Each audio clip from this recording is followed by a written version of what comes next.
Hollybear Sun. How are you today, James?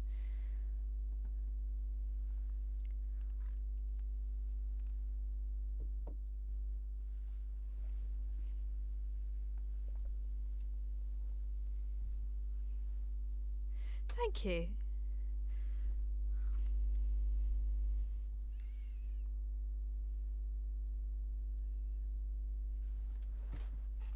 Yeah, one of the particular things about pop music is that the charts don't always move very fast. So if we actually look at our top five for this week, a lot of them are the same songs that we discussed yesterday.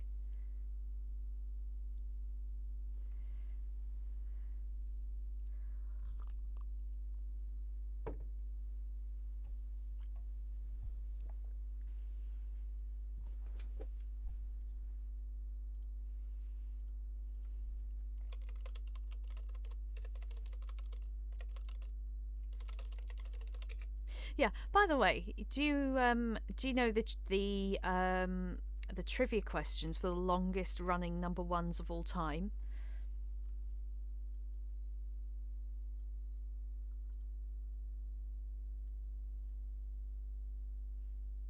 No, unfortunately not. The longest run at number one was in fact Frankie Lane with "I Believe," which spent 18 weeks at number one in 1953.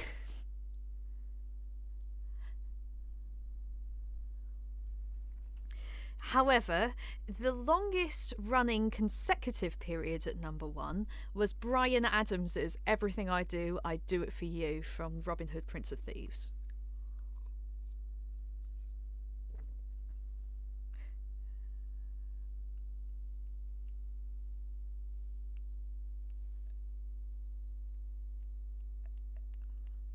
Yeah.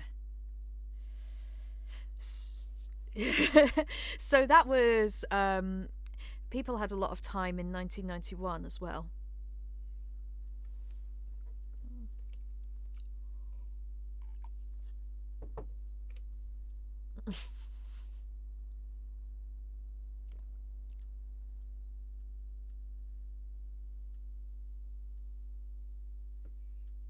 It's absolutely bonkers if you read the list of the longest number one songs, because it's a mixture of stuff from the 1960s and stuff from what I would consider to be modernity. You get you get Wet Wet Wet, Drake, Queen, Ed Sheeran, and then Slim Whitman.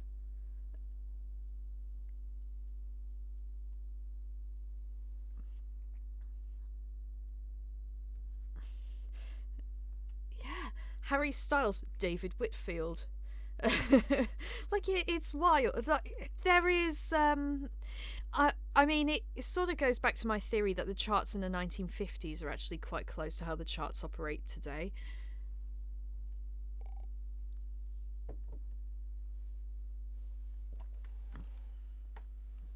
Mm.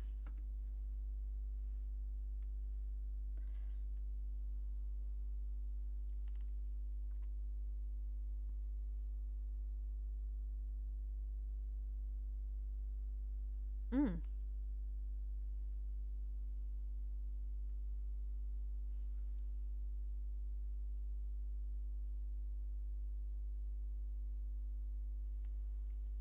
So, should we actually just talk about what the top five actually are right now? Because the number one, we do have a new number one.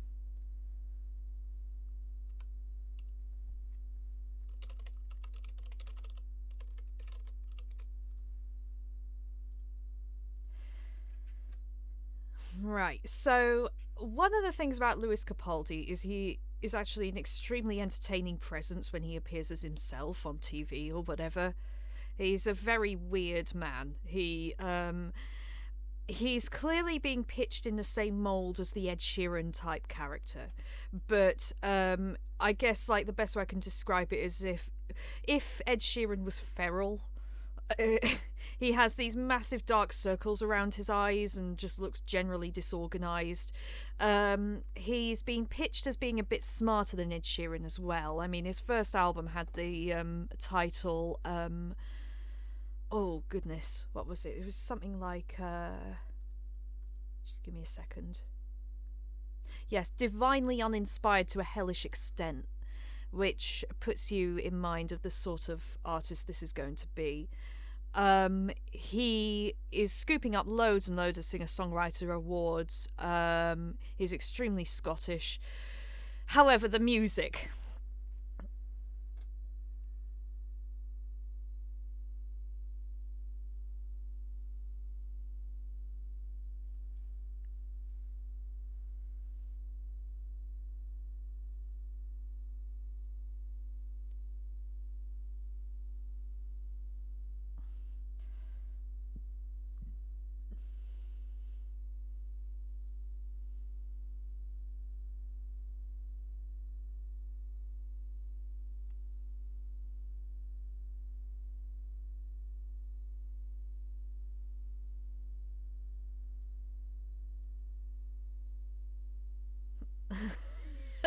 Well, even apart from that, like, there is a sort of a Springsteeniness when he really gets going with his voice. He could be just singing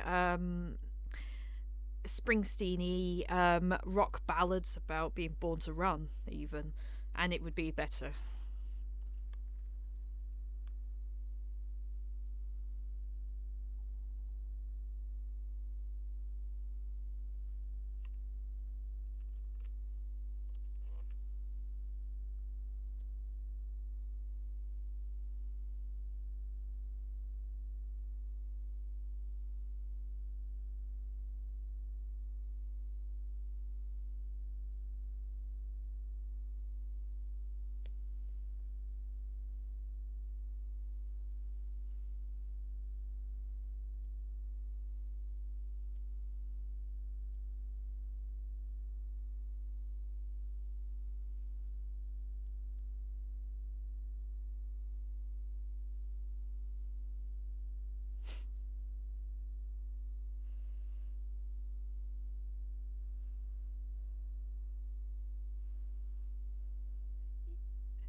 Mm.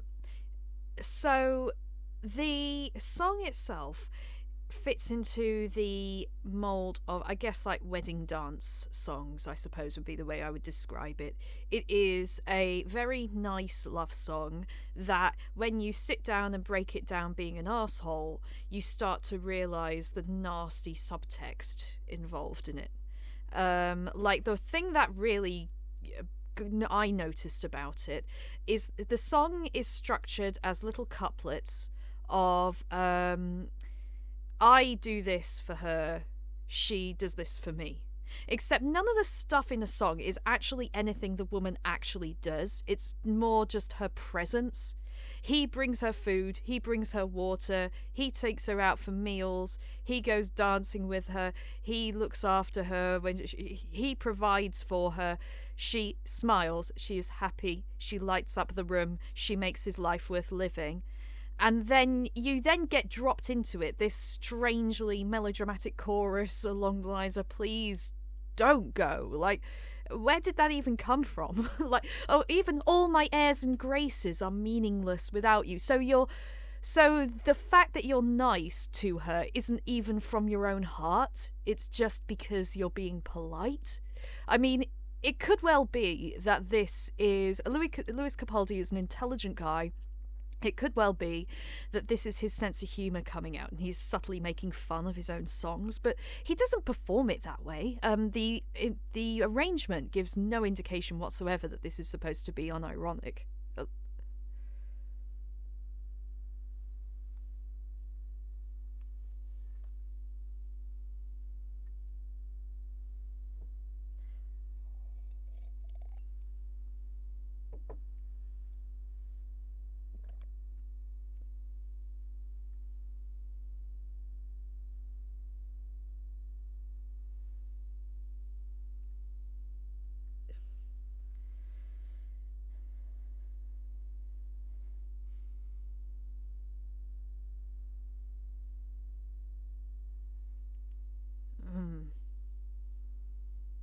Yeah, thinking out loud, instantly a better song than this.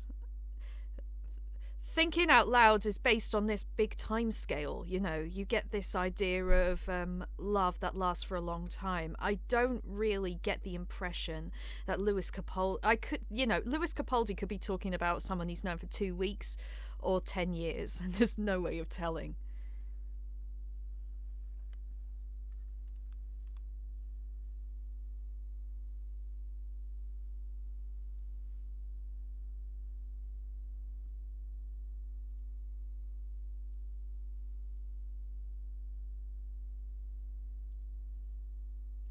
But at the same time, I assume that the reason this is doing as well as it is because it is a crowd pleaser. There's the melody, even though it isn't very impressive, goes up where you want it to go up, it goes down where you want it to go down. It's a very strong first song in Eurovision sort of song. It's like, that is certainly a prestige pop song, and prestige pop is a weird genre to exist because pop has always been the genre that has no prestige and laughs at the idea of prestige being necessary. But I think it really started to emerge in earnest around the turn of the 2010s, which was around the time that you got the content mill deciding, figuring out that it was more profitable to write about hugely popular artists than it was to write about maybe less popular artists who might have been doing something more interesting. There's a kind of Brit Awards-y safety to this song and to that genre.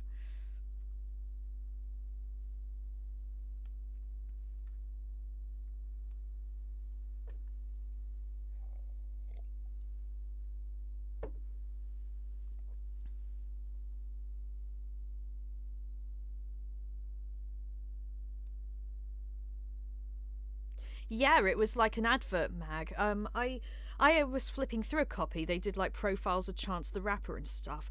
And around the time it went to a free mag, it sort of, one of the things that was used to be great about NME was the fact that it used to have like sort of sarcastic commentary. And I mean, especially Smash Hits, which was a pop magazine, was known for being incredibly funny, which was its real selling point. It was written by people who were kind of making fun of the acts and were also interviewing them and getting them out of their comfort zone and making them do funny tasks for them. But around the time NME went free, all of that layer of like sarcasm disappeared, and it just became about supporting whoever the record companies were telling them to support.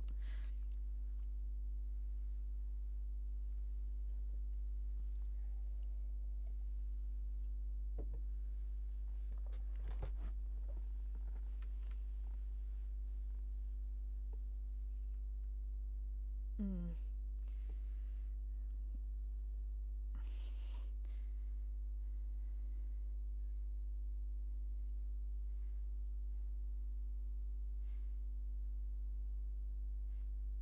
Yeah, the enemy was too punky and too mean and too unpleasant in general. Smash Hits was camp.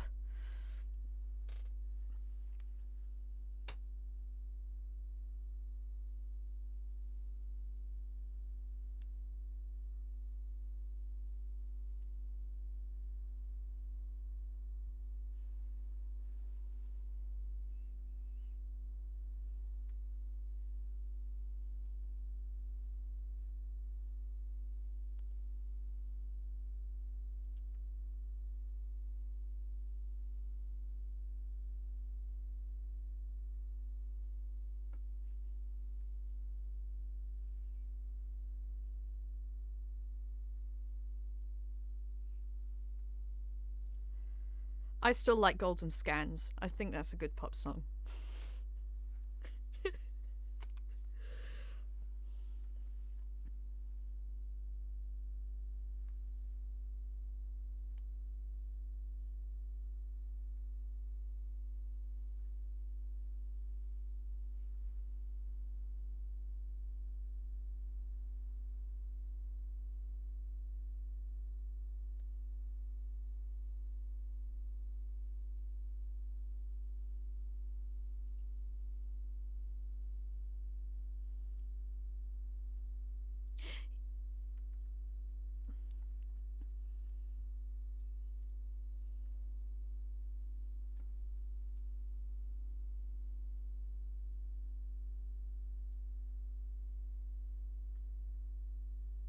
Yeah, and I mean, a lot of it was a sort of cultural change that was going to happen inevitably anyway, because there has never really been a very strong delineation between legitimate music and pop music.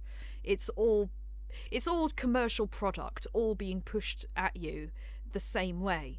Um, but I think one thing that was really different in the 2010s was that rock was really taking a beating. It was really beginning to just seem like your dad's genre. And, after landfill indie fell away, all that was really left was pop and hip hop. And hip hop stars, while obviously there were many who were known for making big rock star type statements, like particularly Kanye West enjoyed a lot of very strong critical acclaim around this time because he would make these big ambitious set pieces. Pop stars certainly did some of that, but it was more in the kind of branding exercise level. There wasn't, for the most part, you didn't really get pop stars trying to reach out and change the world, because that's never really been what pop music has been for.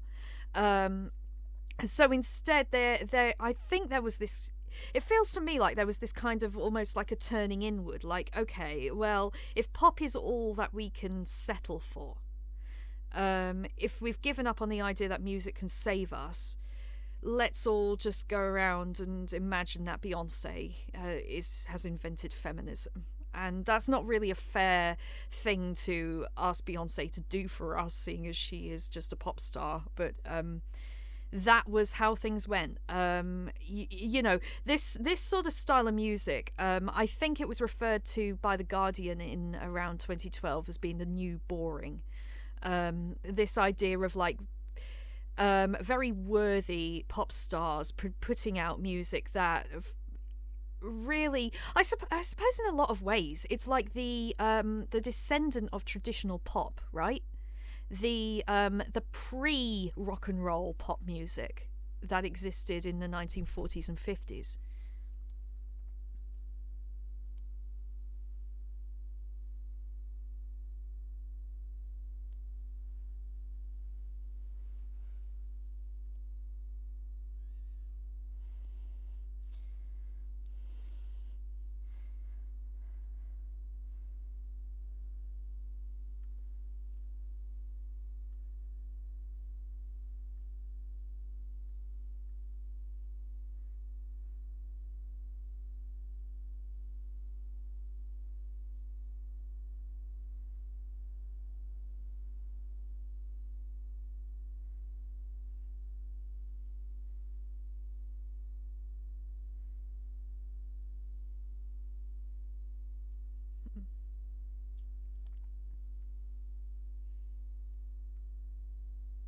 Hmm.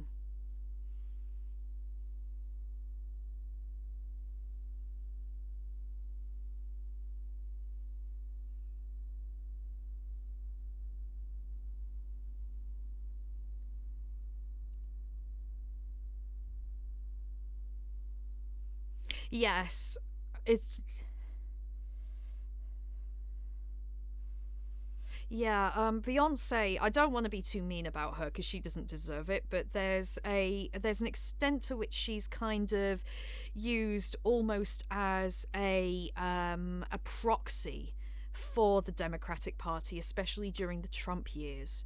It was like they there was like a sort of a free floating sentiment that needed to see a black woman just really being amazing, in order to say this is the America we actually want. We don't want any of those old white people, which infamously broke a load of brains when Eminem collabed with her, and everyone was saying Beyonce is great. Why is she working with this straight old white man?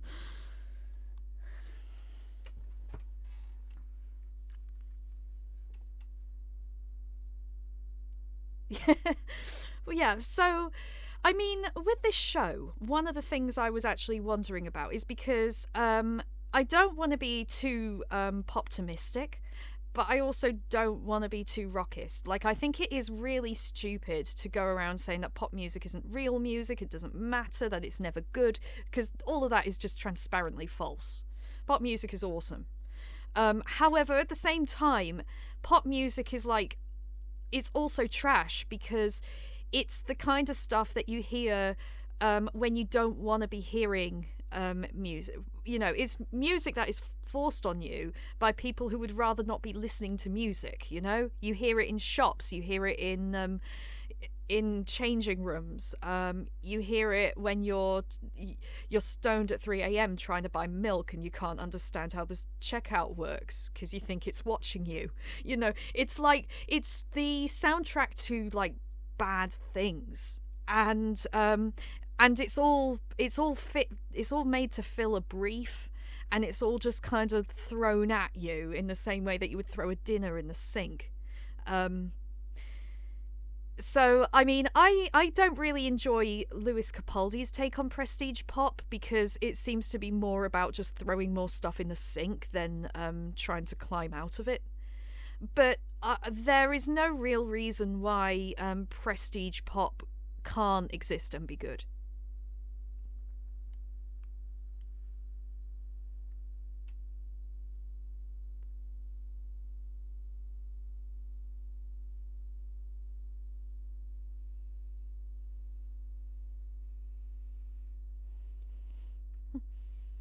Yeah.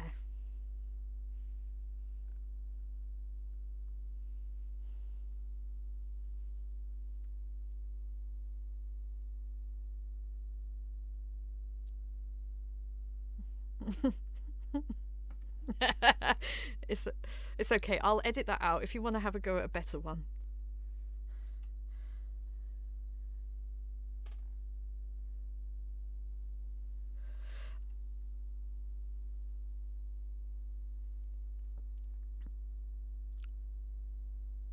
Let's move on to number 6.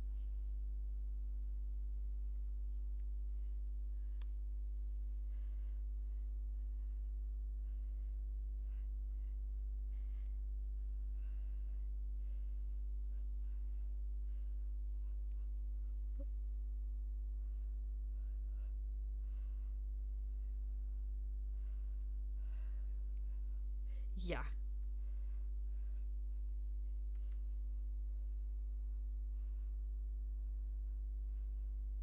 Mm.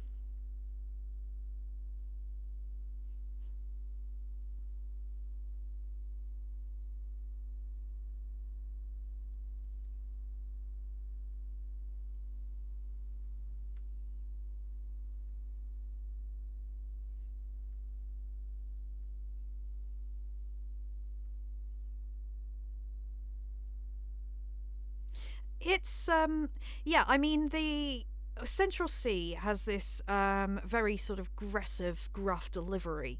And putting him on a dreamy love ballad is actually pretty entertaining.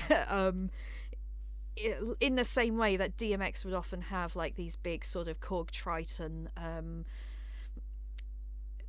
again floaty, is sort of almost floaty beats to allow his gruffness room to sort of come out. But yeah, so Central C actually started off as an auto-tune guy. He was doing melodic rap. And he stopped the style because he said it was completely oversaturated. And as soon as he did, he suddenly started getting a lot more positive attention. And to be honest, I can see why, because his voice does sound a lot better naked. It's an interesting instrument with a lot of character to it.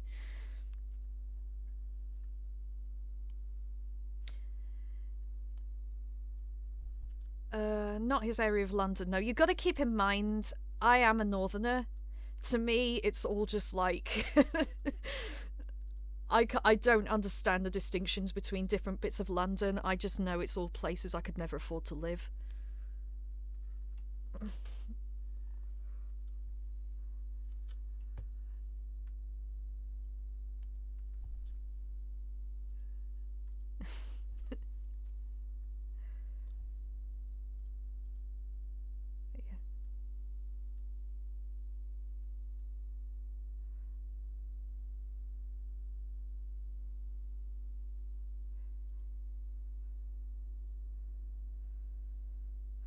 Mm.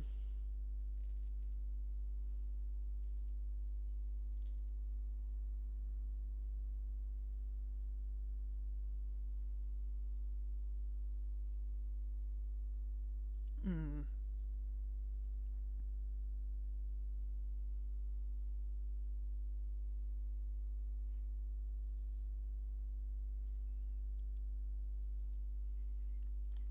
Yeah.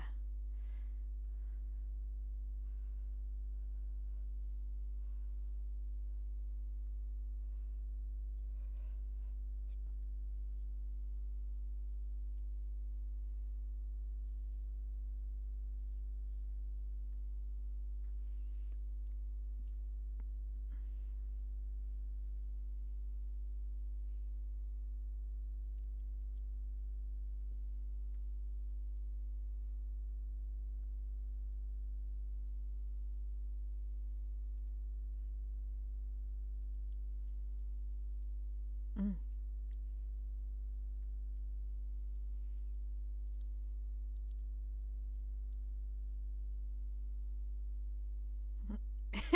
Yeah. It's actually also just like a really well written song. It's way more realistic and more interesting a relationship than anything Lewis Capaldi did, even though I expect Lewis Capaldi is going to get all the songwriting Grammys for all that sort of stuff.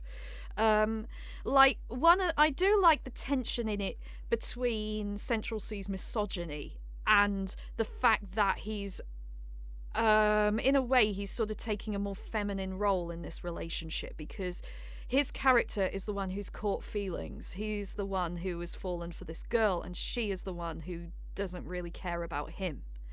Um, and I mean, he even says it makes me feel like less of a man. I'm feeling depressed and stuff. So it's like when he's talking about how he owns her pussy, it's sort of that part of him is speaking. It's this attempt for him to try and rekindle some lost manhood, which I thought was pretty insightful. You also get the tension when he's complaining about how he wants to get out of London and go somewhere rural. Is he just saying he wants to escape the rat race and get somewhere quiet? Or is he threatening to return to a life of dealing drugs and going to work on the county lines?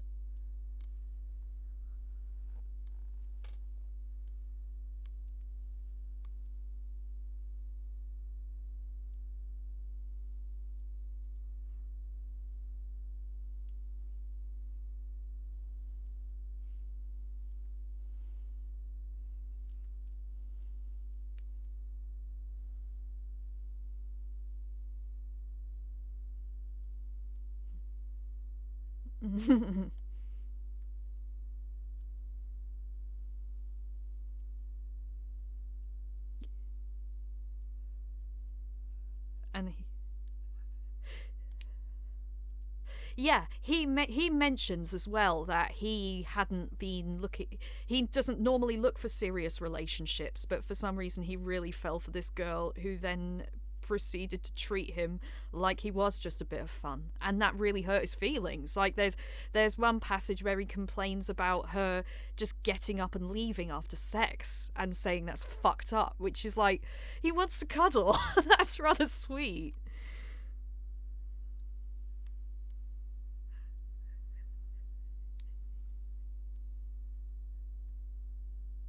Mm. Yeah. There's just like so many brilliant little bits of imagery here, which are very obvious, but also just like so simply perfect that I don't know why other people haven't done them yet. Like, you made me delete those pictures off my phone, but I still have the image in my mind. It's like,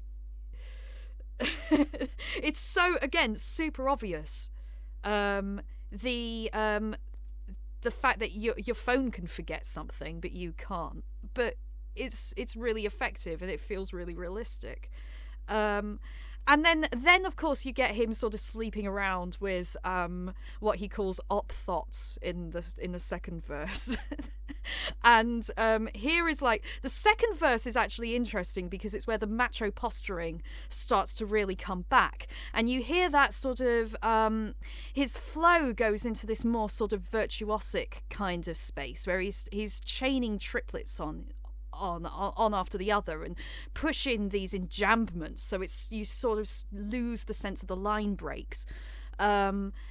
But he's doing that as he is ranting about how he's having sex with all these other women, and also come back. I can give you money. Look at how rich I am. I'm giving you money into your bank account. You better come back for me, bitch. And it's like, and so you end up with it simultaneously being this hip hop money brag, which is of course one of the main features of the genre, but also it's this incredibly pathetic thing to do, like giving a girl free money who's already dumped you, especially because he mentions that he's calling her on private numbers so she doesn't just like immediately hang up on him. It's like, it's so rubbish. This is so pathetic.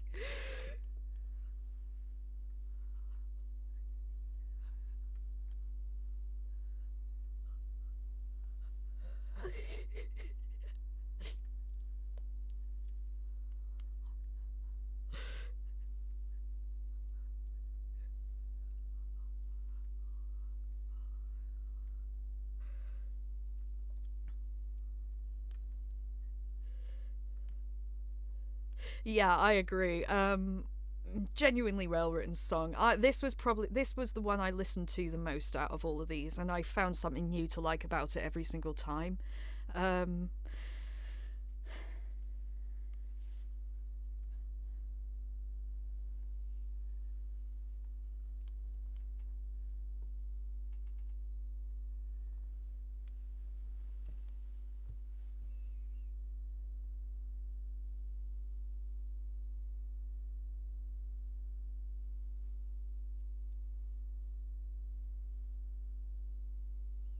mhm. Yeah. The so I've got to admit here, like I don't understand enough patois to really make a lot of sense out of some of these lyrics. The Rima, incidentally, is a Nigerian rapper. He's released songs in Yoruba and annotated them on Genius with translations for every line, because he loves the fact that he has so many fans that don't speak Yoruba, which I think is like really nice. And it does speak to one of the things I do like about pop now, which is in the post TikTok era, pop has got a lot more multinational. Um, we're getting obscure genres of pop music from around the world suddenly go viral. I was just reading about excuse me a minute.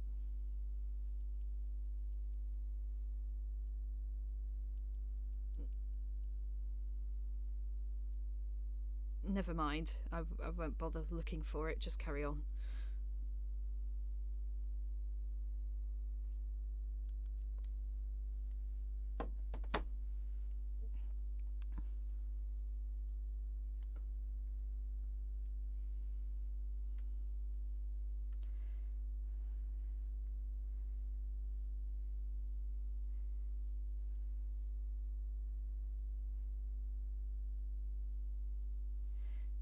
No. Selena Gomez's presence is also completely inoffensive. She there has been a trend recently of repackaging sort of I don't want to say world because that sounds super condescending, but that is the way that record executives look at the rest of the world, especially songs that have like an obviously non-Anglo influence, with a Western pop star to just try and make it into a big hit. And Selena Gomez was obviously associated with Justin Bieber, so it's really easy to see this as a case of them doing Despacito. For what it's worth, I went to Genius and all of the comments were from Selena Gomez stans talking about how great she was on the song, and nobody had anything to say about Rima. It's fine. I don't really. It's not a very interesting song. It's about going to a club and dancing with a girl, but breaking down the lyrics here doesn't really seem like a very useful way to think about this type of music, in the same way that it doesn't seem like a very useful judgment of a Blu-ray player to figure out if it can make toast. You know, it's just the lyrics aren't really what is telling the story here. It's about the beat.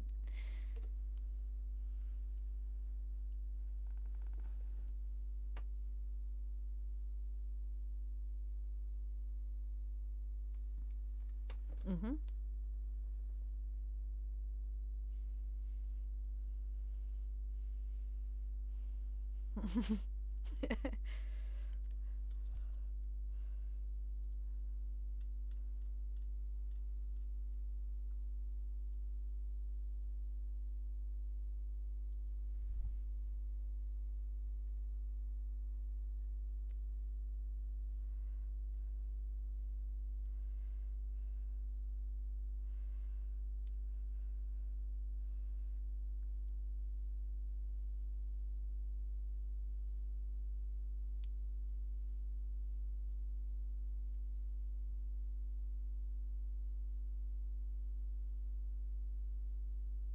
Mm. There has been a few big hits recently which do have changing tempos, like and I think it is a TikTok driven thing because it's more interesting to dance to, and I'm really excited about this as a trend because we've had ever since the click track came in, everything has been utterly rigid. So seeing more interest in changing tempos in dance contexts as well is super cool.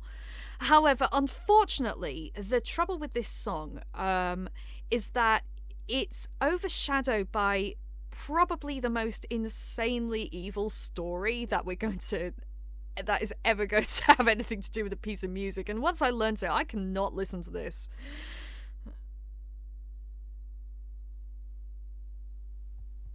Yeah.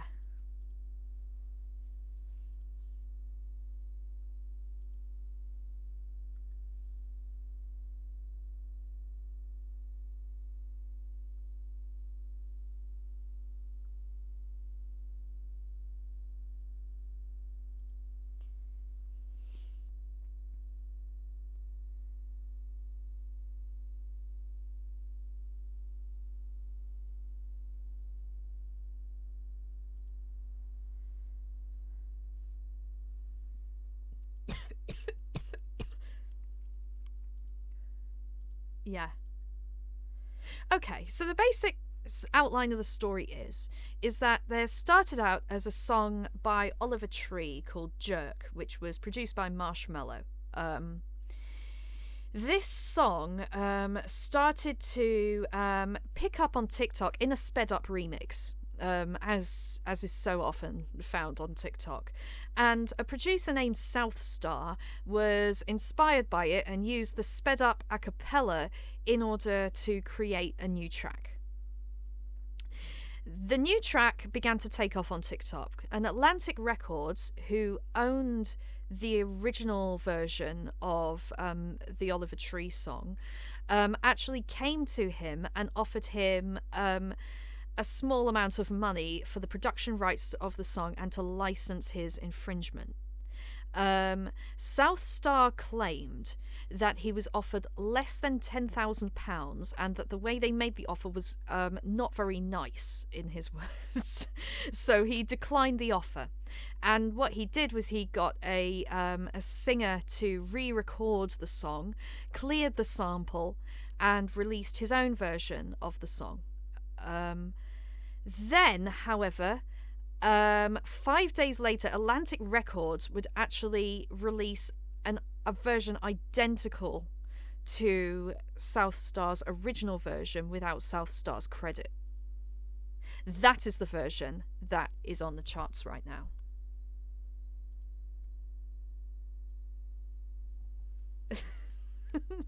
It's a song that was stolen once by someone using it to do something creative.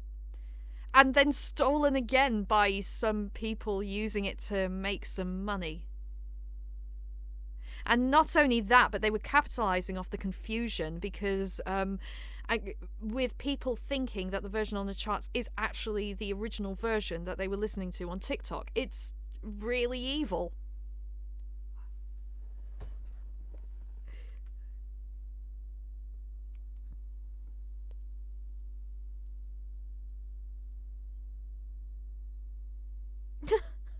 No, the thing is,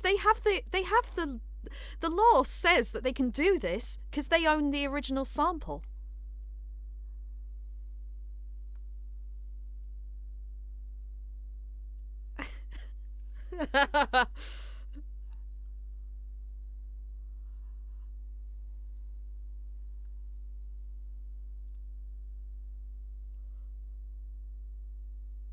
Yeah, the we did say that this thing would be without context somewhat. But you know, sometimes when you learn the context, it really does change the way the song sounds. And it actually reminds me of maybe this is a bit of a reach, but did you ever read the manual by the KLF? Yeah, so at one point, the KLF suggest that that if two people released a dance track that was just the same kick drum sample at the same BPM on the same beats of the bar, you'd be able to tell which one was a better song by the amount of soul that they put into it. Soul being this indefinable characteristic that makes music good or bad. If you've got two virtually identical versions of the song here, which one has more soul?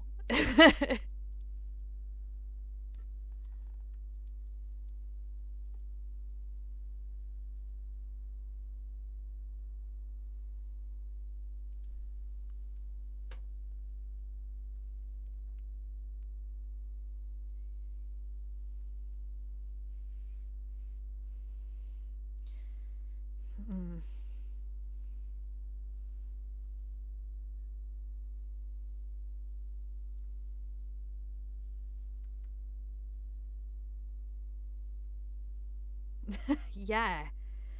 Do you want to talk about Bugzy Malone? Should we move on to number 10?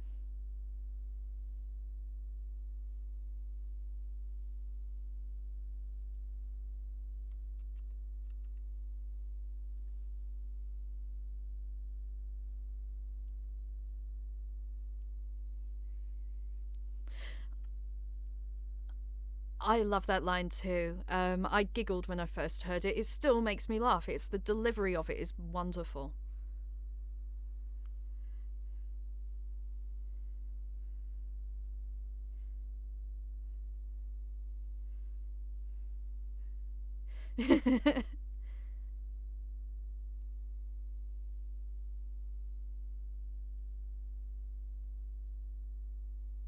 Mm.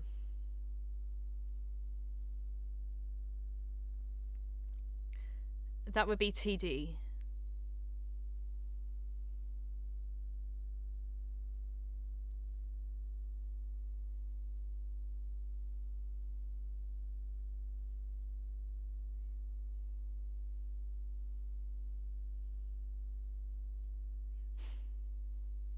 Yeah. His flow actually reminds me of Busta Rhymes, who also has like this influence from West Indian hip hop as well. So there's just this real looseness to how, especially when you compare him to Central C, who is like directly drilling into the beat, like really super precise and almost metronomic. Bugzy is really loose. Like sometimes he sounds like he's almost completely off beat, but in an awesome way. And I thought the beat was an interesting choice for him because the beat is super rigid. It's a 4/4 kick drum house beat. We're starting to see house music sort of turning up again in the charts, although it never quite went away. It sort of morphed into EDM for a while, but it's now starting to get this very sort of 90s nostalgia aspect to it. So, but when you've got that really heavy, very rigid and simple beat, it just gives Bugzy more room to play.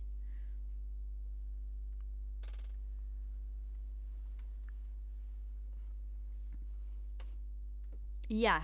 I thought the Jay-Z idea was interesting because it feels to me like it's a little bit of an answer record to God Did, which was Jay-Z's major showstopper verse from the end of last year. It was like I can't remember how long it is exactly. It was like 7 or 8 minutes. It went out as the first track on a DJ Khaled album. But he talks about his come up, compares himself cooking crack in the kitchen to becoming this massive billionaire with his huge business empire, checks his clothing brand, talks about how he made Rihanna into a billionaire, and it was rightly seen as being like one of sort of like Jay-Z just like laying out where he is at this point in his life as a midlife legend, just basking in his unbelievable level of success. Bugzy has a more modest level of success to talk about because he's a British regional rapper. But he's still, the thing is, he was someone who was really popular around when I was younger. He's been in the game for more than 10 years. He's a veteran as well now. And he ends it by bragging about how his clothing line is being sold in JD Sports, which is like, how British can you get?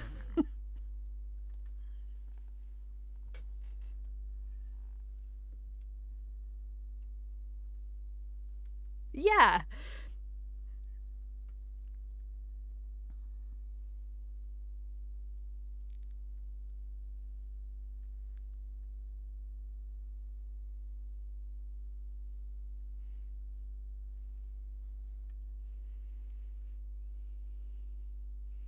Mm.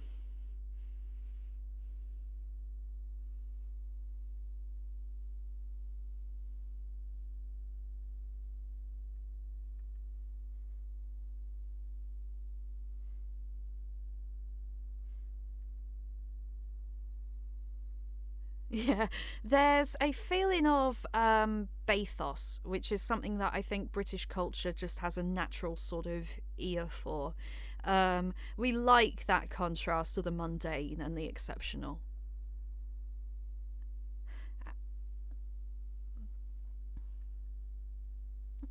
Yeah, and that bathos is something that you would see in a lot of 80s and 90s hip hop, I think, when it was somewhat more about everyone was just so in love with this new form of music that they were all trying to represent their communities and things like that. You get stuff like My Adidas by Run DMC, where they're like, the reason Adidas is such a great symbol for them is because it's like a normal shoe, like anyone can buy one. It's nice, but it's not so nice that if you have a job you can't save up and get a pair of Adidas superstars, but they're saying that their Adidas took them on stage and allowed them to perform in Live Aid and raised all this money for the poor. And I mean, I suppose like that, if we're talking like 90s hip hop, that particular song, Out of Nowhere, reminded me of, it's obviously him rewriting Juicy, as so many other rappers have. But one of the things is, like, in Juicy, like, the thing that really makes Juicy sing is the fact that Biggie just sounds so both grateful to be there and kind of amazed that it's happening. That sense of delight really propels it around. Bugzy he certainly doesn't sound quite as amazed by his own success, and he's not quite as polite about it as Biggie. But there's still something, like when he just sort of derolls into I came from nothing, and the beat just kind of swells up like he's just going into the club to celebrate his successes. And it's like, it's going to be a shit club. Like, there's this definite sort of British sense of like, it's a crap club. It's gonna be about people with not enough clothes on sweating a lot. It's not gonna be sitting in VIP with a bottle of champagne,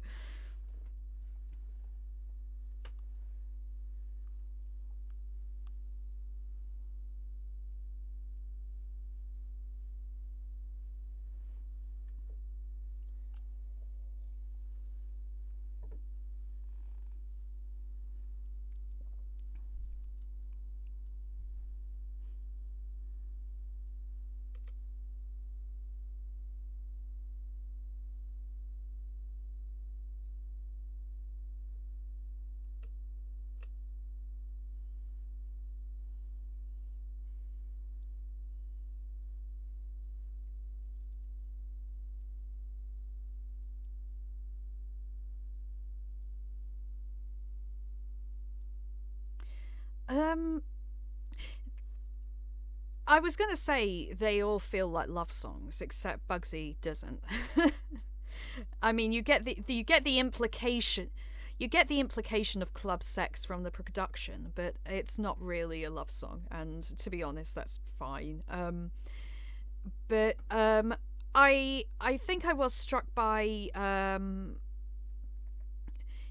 I mean, you get Lewis Capaldi is in love with this girl who he works for. Bugzy Malone is working for his success. Central C is in love with this girl who he probably shouldn't be in love with. Rima is certainly experiencing the kind of love you experience when you're grabbing a girl's butt in the club. And Miss You is a club song about stealing from people who come up with ideas, which isn't love, but yes.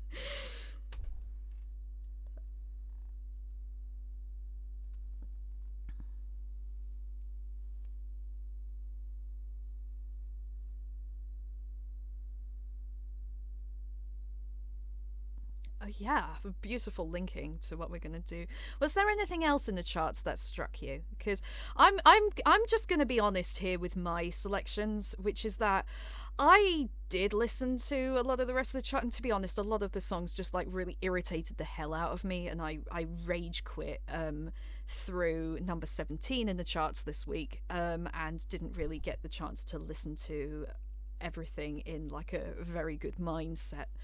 I mean, for God's sake, we had Tory Lanez is now in the top 40. That's horrible. I'm never going to give him a stream.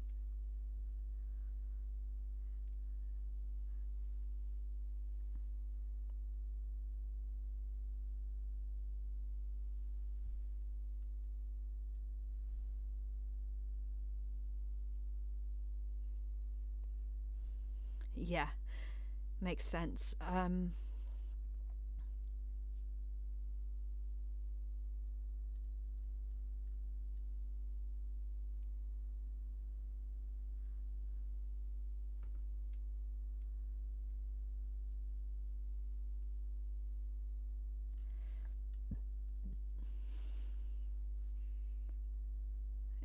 Oh, by the way, what was our pick of the week? Because for me, Let Go was easily my favourite out of this lot.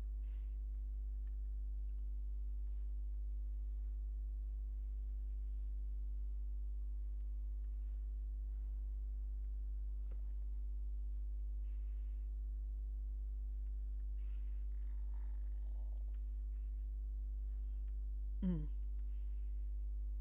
Yeah, we should make a podcast of our pick of the weeks every week. Sorry, we should. Sorry. Well, I'm going to say that again. So using the right words, we should make a playlist of every week's pick of the week. Right now, we've got two. Hmm.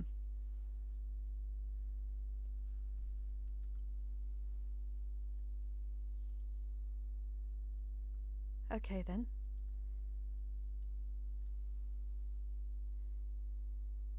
Stop. 3, 2, 1.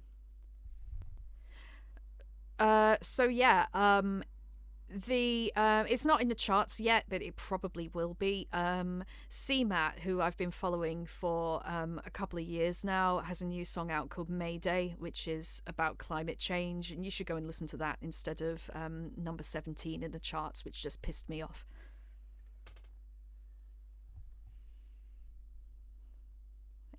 Thank you.